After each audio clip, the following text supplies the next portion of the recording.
നമ്മുടെ കർത്താവ് ശിഷ്യന്മാരോടൊന്നിച്ച് ഒരു മിഷണറി യാത്രയ്ക്ക് പുറപ്പെട്ടിരിക്കുകയായിരുന്നു. അവിടെ വലിയൊരു ജനക്കൂട്ടമുണ്ടായിരുന്നു. അതിൽ അത്ഭുതമില്ല, എന്നും പതിവാണത്.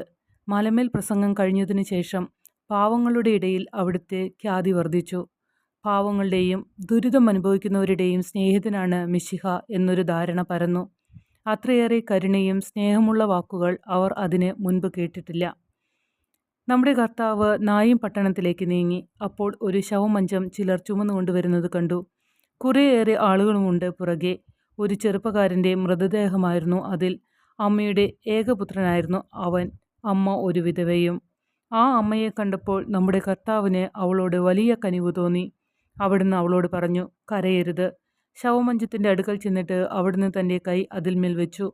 എന്നിട്ട് അവിടുന്ന് പറഞ്ഞു, യുവാവേ, ഞാൻ നിന്നോട് പറയുന്നു, നീ എഴുന്നേൽക്കൂ. മരിച്ച മനുഷ്യൻ ഉടനെ എഴുന്നേറ്റിരുന്ന് സംസാരിക്കാൻ തുടങ്ങി.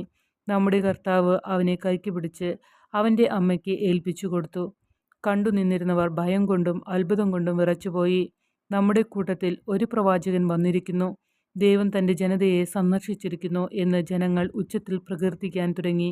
ഈ ചെറുപ്പക്കാരനെ പറ്റിയുള്ള വർത്തമാനം ജൂദയായിലെങ്ങും പരന്നു. മാത്രമല്ല സമീപ പ്രദേശങ്ങളിലും.